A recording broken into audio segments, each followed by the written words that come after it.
오래된 시대에 서주의 예를 회복하는 제도적 방안 또는 규범적 방안으로 제시한 게 정명입니다. 정명과 예겠죠. 예의 관계.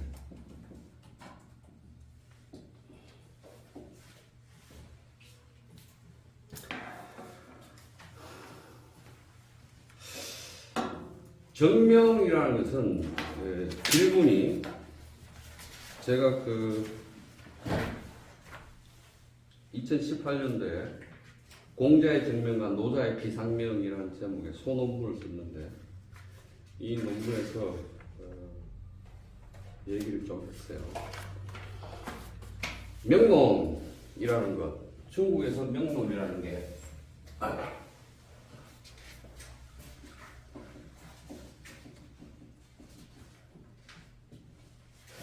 공자는 정명을 말하고 순자도 정명을 말하죠. 순자도 정명을 말합니다. 순자도. 맹자는 뭐 정명이라는 말이 없고 공자와 순자는 정명을 말합니다. 근데 순자의 정명은 조금 달라요. 순자의 정명은 논리학 개념에 가깝고 공자의 정명은 제도, 규범, 예법 이죠. 그 다음에 이제 전국시대에 접어들면 이 명론이 혁명론으로 전개됩니다. 이걸 뭐 형이라고 쓰기도 해요. 형이라고 쓰기도 하는데 혁명론 그러면 예가 아니라 법에 관한 논리입니다. 법과적 사유. 법과적 사유가 혁명론으로 나타납니다. 그럼 다시 말하면 전국시대에 전국의 7움이라는 제국주에서 7개 힘센 나라 있잖아요. 그 힘센 나라는 모두 다 법과 이론을 채택하죠. 법과 이론을 채택하는데 그 법과 이론들을 기초할 때 그 법과 이론들의 명론을 혁명론, 혁명론. 이 형벌이잖아요. 형벌. 그러면 이제 예론, 서주시대 예론을 가지고 얘기할 때도 법은 존재하죠. 법은 존재하지만 왜 법이 존재해서 귀족들 사이에서도 법은 존재하죠. 그러니까 조선시대에 가장 쟁송이 많이 일어난 것이 산송, 몇 자리, 명당짜리를 누가 잡아서 이제 조상묘를 썼는데 더 권력 센 놈이 그걸 파대고 자기 조상을 묻어버리면서 왕조 조정에다가 가장 많이 쟁송을 하는 게 산송이라면 산송, 몇 자리 산송. 당연히 춘추시대도 있었겠죠. 귀족들 간의 분쟁은. 그래서 그 귀족들의 분쟁을 다루는 법은 존재하지만 귀족한테는 형이 적용되지 않죠. 그래서 제가 여러 번 얘기했죠. 예는 불하, 대부 밑으로 예는 적용되지 않고 형은 불상, 대부 형벌의 적용은 대부까지 가지 않는다. 이렇게 얘기했잖아요. 근데 이제 이게 전국시대 되면 혁명론이 되면 법은 특징이 뭐예요? 예라는 것은 분별이잖아요. 나누고 구분짓고 차례 매기는 게 예인데 법이라는 것은 제 1이잖아요. 똑같잖아요. 그가 대부이든 사이든 적용 방식이 동일한 게 법이란 말이에요. 그래서 원래 이 법이라는 것 자체가 자연 형태에 있는 사람, 자연 상태에 있는 사람들은 동일하지가 않아요. 부자도 있고 귀족도 있고 가난한 사람도 있고. 근데 이 사람들을 동등하게 만드는 것이 법이에요. 인위적인 방식으로 동등하게 만드는 게 법이에요. 이게 법의 처음 시작이 그래요. 법의 처음 시작이. 아테네에서, 고대 그리스 아테네에서 델로스 동맹이라는 걸 맺는데 페르시아 제국과 대응하기 위해서 고대 아테네 폴리스 조그마한 도시 국가들이 300여 개가 있단 말이에요. 근데 이거는 막 산악 속에 있는 놈, 해안가에 있는 놈, 뭐 사막과 해안이 같이 있는 놈, 온갖 종류의 폴리스가 다 달라. 그러니까 자연 상태의 폴리스들은 전부 다 동등하지가 않아. 그러니까 동맹법을 만들 때 자연 상태로서는 우리 동등하지 않으니까 인위적으로 법률 안에서 동등하게 만들자 라고 해서 델로스 동맹법 자체의 정신이 자연 상태는 동등하지 않으므로 인위적으로 동등하게 만든다 라고 만든 게 델로스 법이에요. 동맹법. 그 법의 정신은 그래요. 그래서 나는 가난하고 쟤는 부자고 그러면 돈을 쓰거나 권력이 있거나 하면 내가 질 수도 있잖아요. 재판에서. 그러면 그걸 없애고 그 자연 상태를 없애고 인위적인 어떤 규범 제도로 동등하게 만드는 게 법이란 말이에요. 그래서 제1이에요. 법의 정신은. 하나랑 똑같아. 이렇게 돼버려요. 그러면 전국 7웅에서 형서, 율서들을 반포하면서 우리는 이제 예에 의해서 다스리는 것이 아니라 법을 적용할 거야. 이렇게 해버렸다고요. 그럴 때 나오는 게 형정이에요. 그럼 다시 공자가 말하는 정명의 명은 사람 이름이거나 사물의 명칭이거나 이런 것이겠어요? 아니겠죠. 사회적 신분을 말하거나 사회적 제도를 말하거나 사회적 규범을 말하는 게 명입니다. 그래서 명이라는 것은 제도, 규범, 예법, 가치 이런 것을 명이라고 합니다. 그래서 중국에서 이 명론은 크게 두 가지로 나누어 봐야 되는데 하나는 제도나 규범으로서의 명이라는 것과 하나는 사물의 분류 체계로서의 명. 그것은 순자에 의해서 그 명론은 만들어지죠. 그러나 대부분 명론 그러면 제도나 규범으로서의 명론입니다.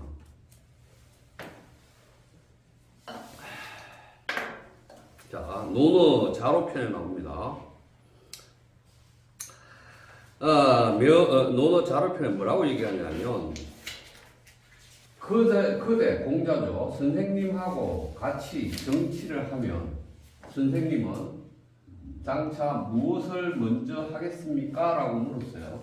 그러니까 공자가 반드시 이름을 바로잡겠다 라고 해요.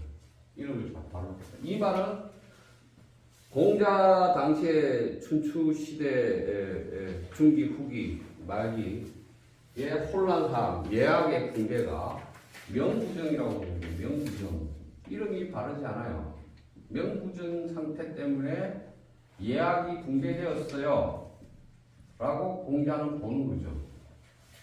그래서 명부정 상태를 정명의 상태로 바꾸겠습니다. 정치적 행위를 통해서. 이 말을 하는 거죠.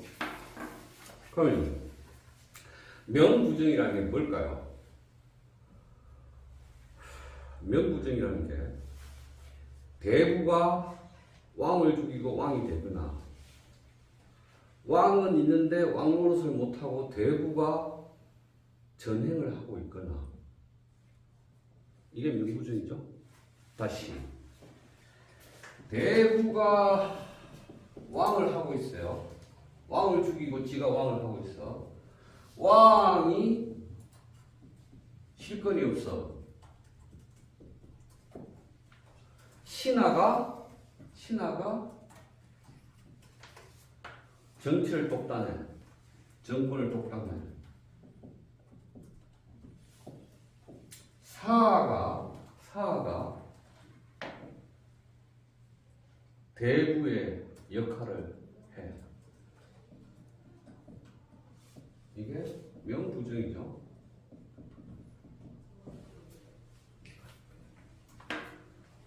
진선생님, 명부정이 다른 말로 뭔 것 같아요?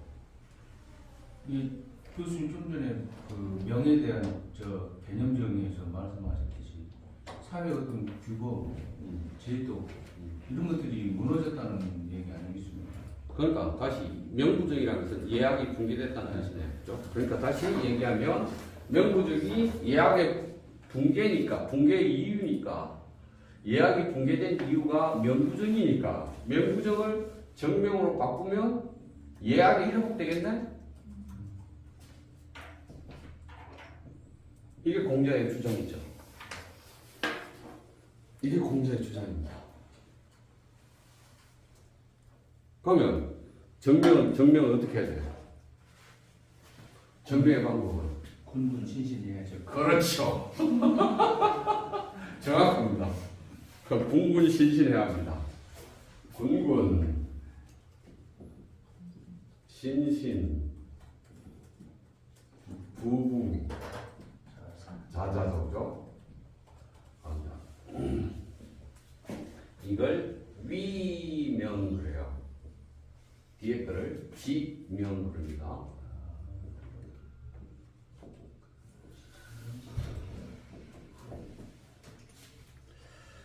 자, 위명 그러면 위가 어떤 의미예요?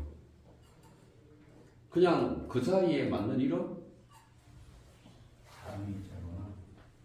자리 이름이니까 임금님의 자리라는 게 제가 우리 예약 시작할 때 처음에 얘기했잖아요. 천자는 이 위명은 이렇고 천자의 위명에 맞는 것은 황후는 몇 명을 두고 뭐 제 대부는 위명이 이러니까 천자 앞에서는 자기를 이렇게 표현하고 자기 나라에 가서 이렇게 표현해주고 이게 위명이에요.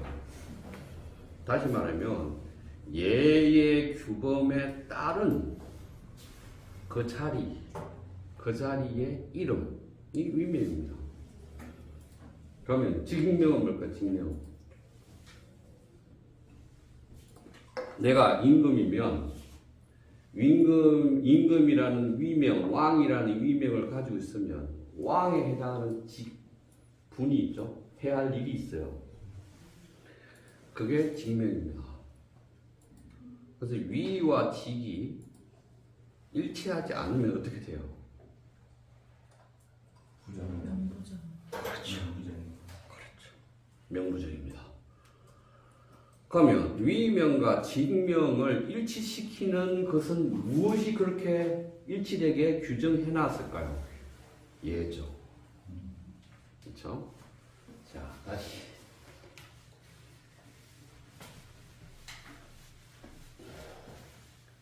위와 직을 규정한 것 이게 예예요. 위와 직을 규정해 놓은 게 예입니다. 그러면 다시 물어요. 제나라 경공이 묻습니다. 그대가 정치를 하게 되면 가장 먼저 무엇을 할까요? 선생님이 정치를 한다면 먼저 무엇부터 할까요? 반드시 이름을 바로 짓겠습니다. 그 내용이 뭔가요? 명이 바르지 못하니까 말이 순하지 않고, 말이 순하지 않으니까 일이 이루어지지 않고, 일이 이루어지지 않으니까 예약이 흥하지 않고, 예약이 흥하지 않으니까 형벌이 적중되지도 않고, 형벌이 적중되지 않으니까 백성들은 손발을 어디에 둬야 될지 몰라요. 이렇게 공자가 대답했어요. 그래놓고 다음에 얘기하는 게 공군 신신 부부 자자예요.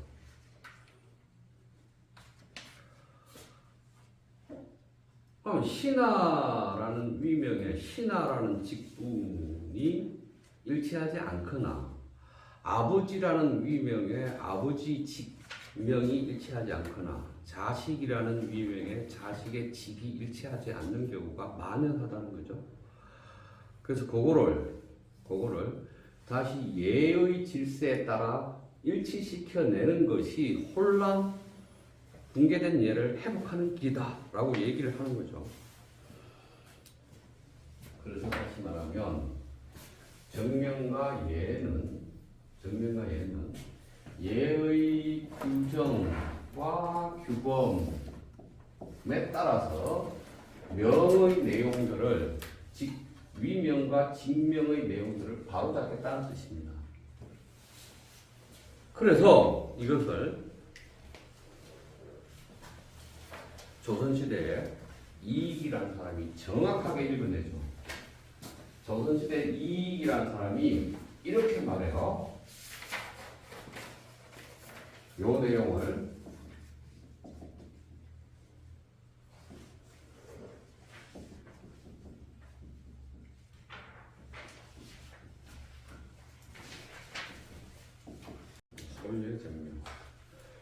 예라는 규정을 이끌다 가져오다 따르다 예의 규정에 따라서 이름을 정하는 것. 이게 이익의 말이에요. 이익이 이렇게 말해요. 성우 이익이. 그러면 다시 말하면 공자는 소유의 증명을 한 거죠. 소유의 증명을 해야 된다는 말이었고 공자의 이 내용을 조선시대의 성우 이익이라는 사람이 정확하게 캐치해서 소유의 증명이라고 말해요. 이게 예였다. 그래서 소유의 증명을 해서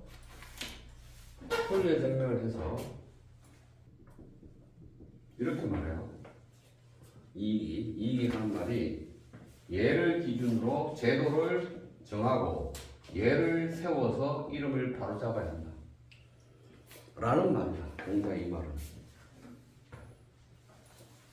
그럼 다시 말하면 공자의 정명이라는 것은 예의 규범을 다시 가지고서 사회구조나 신분이 무너진 것을 세워야 해요 라고 말하는 거잖아요.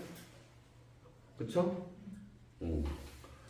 그러니까 다시 말하면 공자는 인을 말하거나 정명을 말했는데 그것은 다 예를 말하는 것이다. 다시 말해서 예와 인은 순환논증이고 예와 정명은 순환논증이다. 순환논증의 오류이다. 라고 보면 돼요.